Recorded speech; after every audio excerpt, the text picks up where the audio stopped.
What's going on, guys? It's Ben here from the Pride of Villa. Please do ignore this. I look like an absolute mess and feel like an absolute mess, but we're not here to talk about me as much as I am a lovely looking person. We're here to talk about everything Aston Villa. We're going to do a Villa Roundup again, this time covering all of the transfer stories and news and signings that have been made in the last few days as of recording. Two humongous signings returning back to the club for a second spell. We're also going to be looking at our preview for RB Salzburg, giving you my particular lineup and my general thoughts on the game going into that. If you are going to enjoy this video, guys, please leave a like, subscribe to the channel. You can also follow us on TikTok now at TPOVTalk, where we post shorter form content if you do enjoy that. But without further ado, let's get it started.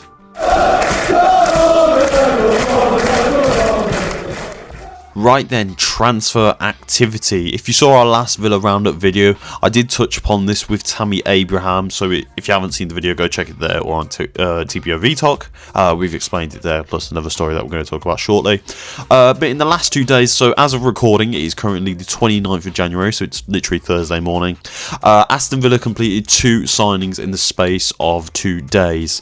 Now, obviously, like I said, we talked about it on the first Villa Roundup video, and that would be Tammy Abraham. Tammy Abraham has officially been confirmed and joins Aston Villa for a second time with the Premier League Giants. Obviously, Tammy Abraham joined us in 2018-19 for our promotion challenge from the Championship, scoring 26 goals within the league and across all competitions, making him it was the player at Aston Villa with the most goals in one season. That's lots of work out there. He joins us from Besiktas for 18-point-something million. I've got it. £18.25 million. We've also saw Yasin Oscar go over there on loan with a buy option, which I think is very interesting because it potentially means that, you know, we've still got a chance to see that talent in the future, but more than likely Besiktas will probably cash in on the player. But obviously Tammy Abraham comes into the club. I believe it's a 4-year deal, so it'll take him to 33. Only obviously will expire in 2030. There we go. Ben's bad at maths.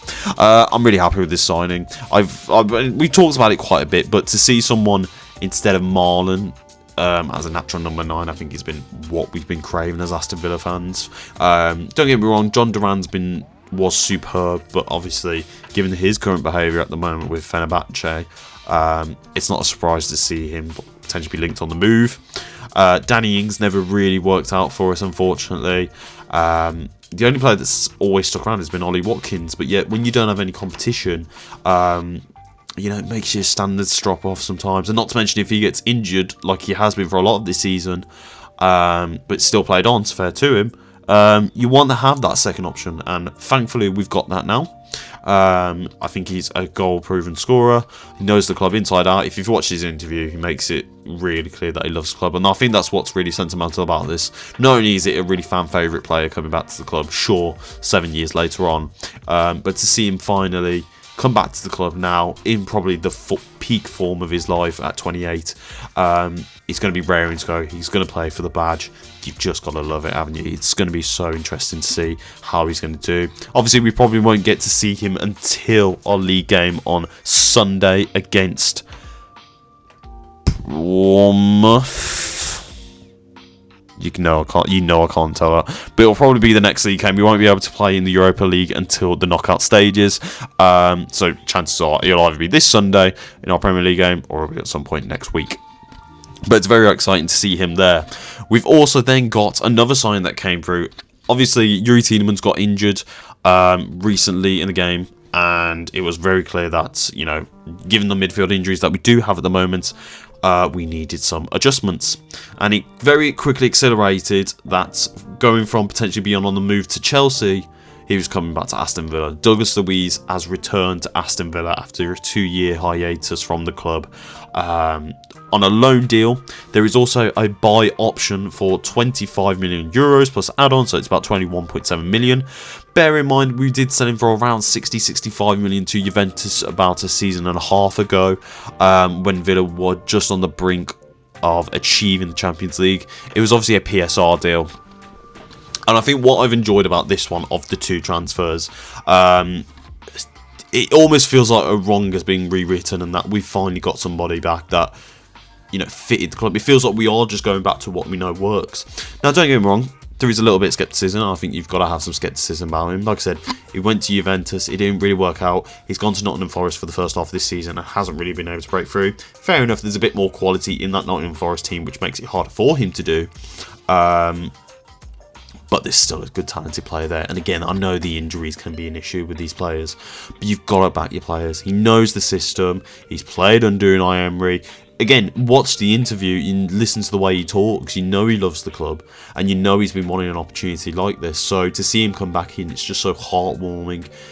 And like I said, that's what fans like me gravitate towards, the fact that these players have this connection. It's so easy to feel a distance to these players. But when you really listen to him, listen to his interview, you see what he's put out. If you look on his Instagram bio, it says, now back home, Aston Villa. It really does feel like, not only from our perspective, that we've got the player that we didn't deserve to sell come back home, but in him himself, he's now finally got a second opportunity here. And that's on in him as well. It's for him to show us that he can make an impact on this team. Because bear in mind, 20 million euros, it's not a massive amount for him to overcompensate for. And given the midfield injuries that we have, Ross Barkley might potentially be on the way out, and we may finally, I'm not saying we're going to have clear headroom, but given the signings that we're going to need to make if we do make the Champions League or Europa League again this season, we're going to need a squad this time. So this is a perfect opportunity for Douglas Luiz to make an impact on the team and potentially find himself a regular occurrence within Aston Villa going forward. So it's two exciting signings there. Like I said, I've been wanting Tammy Abraham for years, so to finally see it happen, it's great. I would have liked it 2 seasons ago, but obviously mitigating circumstances with his ACL injury, even still, it's great to see him now. And then to see Douglas Luiz back as well, not only from the short term to provide some cover in the midfield, but just for a general nostalgia's sake. I can't wait to see him get the ground running. Like I said, for both players, we won't really see him until possibly the league game this Sunday, or at best next week. They're all both cup tied to the Europa League, so we're not going to see him until knockout stages anyway, but we'll have to wait and see there. In terms of other transfer news then for Aston Villa, bear in mind, like I said, as of recording, it is the 20th of January, so we're only 3 days away from the end of it. There's not really much else coming out. I know there's seen some links for Danilo Deheki from Union Berlin, defensive player. Again, mind, as of recording as well, Garcia is now apparently out for 3 to 4 weeks with an injury. We know we've had some defensive injury setbacks from Mings and Pau Torres as well. So it has been scary. But Conte's played a lot of games. A lot of these players play a lot of games. So to have another defensive sign would have been a nice one. Don't get me wrong, there could still be room for somebody to come in. Honestly, I'm going to hold my hands up here. I don't know if we're going to be able to make any more European loan deals or whatever, or if it's just a permanent signing. So it will be interesting to see if Villa do go for anybody in these last few days. Personally, I don't really see it happening. I think Villa will go with the squad they have, because bear in mind, it's already a financial headache to get over the headroom. Just get Abraham in the door. We had to sell Marlon.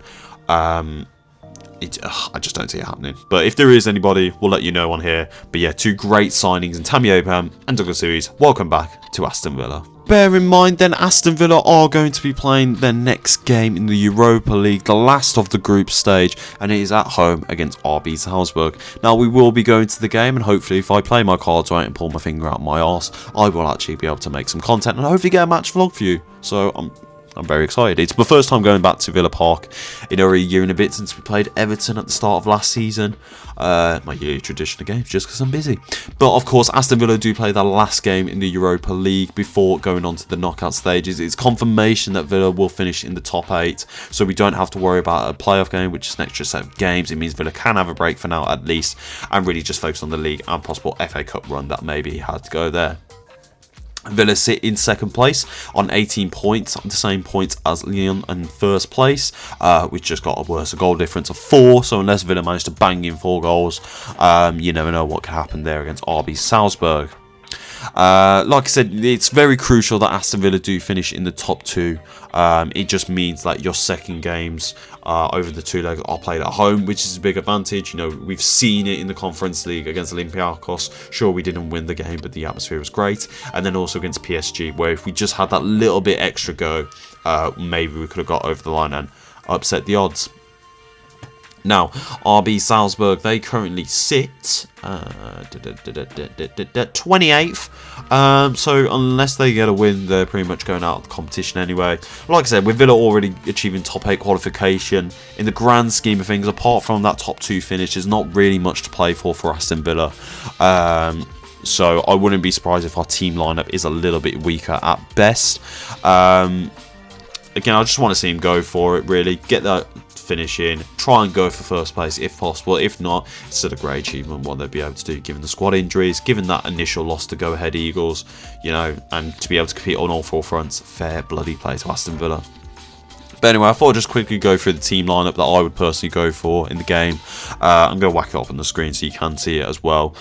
Feel free to criticise me because I'm crap at this type of stuff. That's why I'm good at talking and not talking about analytics or formations, because I just can't do it. I'm enough at it.